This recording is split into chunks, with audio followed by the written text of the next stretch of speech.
اعوذ باللہ من الشیطان الرجیم، بسم اللہ الرحمن الرحیم۔ پہلوان سید حسین تہامی ہمارے پہلوان کلب میں آئے ہوئے تھے اور جوانوں کے ساتھ ورزش کر رہے تھے۔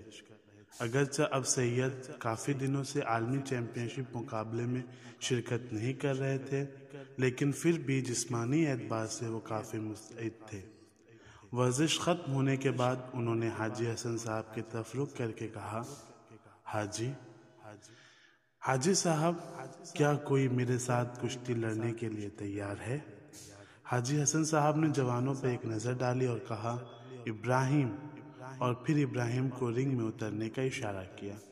عام طور پر پہلوانی کشتی میں جو بھی حریف زمین پر چت ہو جائے تو وہ ہار جاتا ہے۔ کشتی شروع ہو گئی اور ہم سب لوگ تماشا دیکھنے لگے۔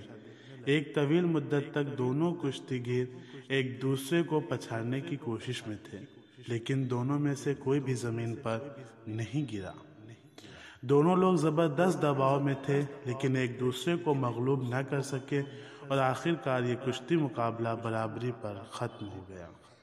کشتی کے بعد سید حسین صاحب چلا چلا کر کہنے لگے، واہ، بارک اللہ، بارک اللہ، کیا بہادر جوان ہے، ماشاء اللہ پہلوان۔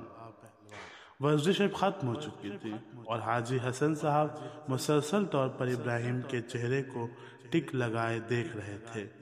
ابراہیم سامنے آیا اور بڑے تعجب آمیز لہجے میں پوچھا، حاجی صاحب، کیا بات ہے؟ کوئی مسئلہ پیش آیا ہے؟ حاجی حسن صاحب نے چند لمحوں کی خاموشی کے بعد کہا، پرانے زمانے میں اس تہران میں صرف دو ہی لوگ پہلوان تھے، ایک کا نام تھا حاجی سید حسن رزاز اور دوسرا حاجی محمد صادق کرسٹال والا۔ یہ دونوں آپس میں بڑے گہرے دوست تھے۔ کشتی میں بھی ان لوگوں کا کوئی حریف اور مقابل نہیں تھا، لیکن سب سے اہم بات یہ ہے کہ یہ دونوں لوگ خدا کے نیک اور خالص بندے تھے اور ورزش کو ہمیشہ قرآن کی چند آیات کی تلاوت اور حضرت ابا عبداللہ الحسین کی مصیبتوں کو یاد کر کے اپنی اشک آلود آنکھوں کے ساتھ شروع کرتے تھے۔ حاجی محمد صادق صاحب اور حاجی سید حسن صاحب کی گرم سانسیں مریضوں کو شفا بخشتی تھیں۔ اس کے بعد جاری رکھتے ہوئے کہا، ابراہیم، میں تجھے انہی لوگوں کی طرح ایک پہلوان سمجھتا ہوں۔ ابراہیم نے بھی مسکراتے ہوئے کہا، نہیں حاجی صاحب، میں کہاں اور وہ لوگ کہاں۔ حاجی حسن صاحب کی ابراہیم کی اتنی تعریف پر بعض جوان لوگ ناراض بھی ہو گئے۔ اس واقعے کے دوسرے دن تہران کے ایک پہلوان کے کلب کے 5 پہلوان ہمارے کلب میں آ گئے اور یہ طے پایا کہ ورزش کے بعد یہ لوگ ہمارے جوانوں کے ساتھ کشتی لڑیں گے۔ سب لوگوں نے اس بات پر اتفاق کر لیا کہ حاجی حسن صاحب ریفری بن جائیں گے اور آخر کار ورزش کے بعد کشتی شروع ہو گئی۔ کل ملا کے ابھی تک 4 میچ ہوئے، جن میں سے 2 ہمارے جوانوں نے اور 2 انہوں نے جیتے۔ چونکہ برابر ہوئے تو ساری نظریں اب 5ویں میچ پر ہی ٹکی ہوئی تھیں اور اسی وجہ سے ہلڑ ہنگامہ بھی ہونے لگا۔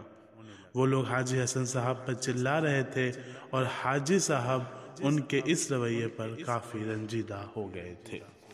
میں نے معلوم کیا تو پتہ چلا آخری کشتی ابراہیم اور ان کے ایک جوان کے درمیان ہونے والی ہے، اور چونکہ وہ لوگ ابراہیم کو خوب اچھی طرح پہچانتے تھے، لہٰذا انہیں یقین تھا کہ وہ ہار جائیں گے۔ یہی وجہ ہے کہ انہوں نے ہلڑ ہنگامہ شروع کیا تاکہ ہارنے کی صورت میں ساری تقصیر ریفری کے سر تھوپ سکیں۔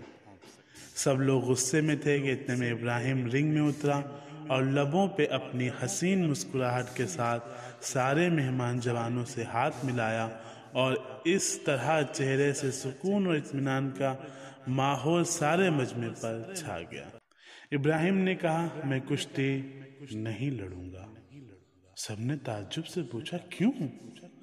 ذرا سا ٹھہر کر نہایت پرسکون لہجے میں کہا، ہماری دوستی اور رفاقت ان باتوں اور کاموں سے کہیں بڑھ کر اور قیمتی ہیں۔ اس کے بعد حاجی حسن صاحب کے ہاتھ کو چومتے ہوئے ایک نعرہ صلوات دیا اور کشتی کے اختتام کا اعلان کر دیا۔ شاید اس دن جیتنے اور ہارنے والا کوئی نہ تھا، لیکن حقیقی جیت ابراہیم ہی کی تھی۔ اور جب ہم لوگ کپڑے بدل کر نکلنے کی تیاری کر رہے تھے تو حاجی حسن صاحب نے ہم سب لوگوں کو بلایا اور کہا، اب تم لوگ سمجھے کہ میں ابراہیم کو کیوں پہلوان مانتا ہوں۔ ہم سب لوگ خاموشی سے کھڑے سن رہے تھے۔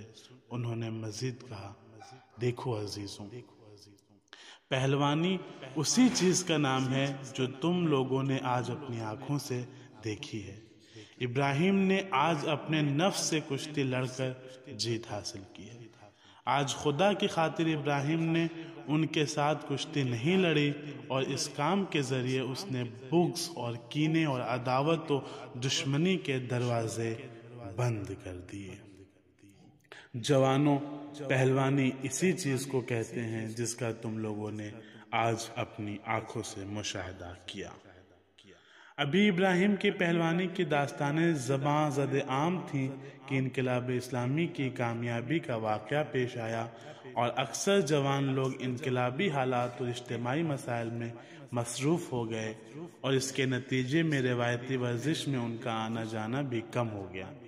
لہٰذا ابراہیم نے یہ تجویز دی کہ نماز صبح کو ہر روز پہلوان کلب ہی میں جماعت کے ساتھ پڑھا کریں گے، اور اس کے بعد وہیں پر ورزش کیا کریں گے، اور یہ بات سبھی لوگوں نے قبول کر لی۔ اس کے بعد سے ہم لوگ ہر روز پہلوان کلب میں جمع ہو کر اذان دیتے، نماز جماعت پڑھتے اور پھر ورزش شروع کرتے تھے۔ اس کے بعد مختصر سا ناشتہ کر کے اپنے اپنے کام پر چلے جاتے تھے۔ ابراہیم اس بات سے کافی خوش تھا، کیونکہ اس طرح ایک تو سبھی لوگ ورزش میں آ پاتے تھے، اور دوسرے یہ کہ نماز صبح بھی جماعت سے پڑھی جا رہی تھی، اور وہ پیغمبر اکرم صلی اللہ علیہ وآلہ وسلم کی یہ حدیث روز دہراتا تھا کہ اگر نماز صبح کو جماعت کے ساتھ پڑھا جائے تو یہ رات بھر کی شب بیداری اور عبادت سے بڑھ کر اور زیادہ محبوب ہے۔ ایران پر عراقی حملے کے ساتھ ہی پہلوان کلب کی رونق دھیمی پڑ گئی، اور اکثر جوان محاذ جنگ پر چلے گئے۔ اب ابراہیم بھی بہت کم تہران آیا کرتا تھا، اور ایک مرتبہ وہ اپنا سارا ورزشی سامان جمع کر کے اپنے ساتھ لے گیا، اور اسی جنگ زدہ علاقے میں اس نے اپنی روایتی ورزش کی بساط پھیلا دی۔ حاجی حسن صاحب کا پہلوان کلب حقیقی پہلوانوں کی تربیت کرنے میں مشہور تھا۔ ابراہیم کے علاوہ اس کلب میں اور بھی کافی سارے جوانوں نے بارگاہ الہی میں اپنی پہلوانی کے جوہر دکھا دیے تھے۔ انہوں نے اپنے خون کے ذریعے اپنے ایمان کی حفاظت کی، اور یہی بات حقیقی پہلوان ہونے کی سب سے بڑی علامت ہے۔ حاجی حسن صاحب کے پہلوان کلب کا خوبصورت اور روحانی دور دفاع مقدس کے پہلے ہی چند برسوں میں اپنے اختتام کو پہنچا، جب پہلوان کلب کے مرشد و مربی شہید حسن شہابی، بریگیڈیئر شہید اصغر، شہید حسن زاہدی، شہید سید محمد سبحانی، شہید سید جواد مجد پوری، شہید رضا پند، شہید حمد اللہ مرادی، شہید رضا ہولیار، شہید مجید فریدون، شہید قاسم کاظمی، شہید ابراہیم، اور اس طرح بہت سارے شہداء جام شہادت نوش کر گئے، اور حاجی علی نصر اللہ، مصطفی ہرندی اور علی مقدم شدید زخمی ہو گئے، اور خود حاجی حسن توکل صاحب بھی انتقال کر گئے، اور آخر کار یہ پہلوان کلب مسمار ہو کر رہائشی بنگلے میں تبدیل ہو گیا، اور اس طرح یادوں کے اوراق میں پیوست ہو گیا۔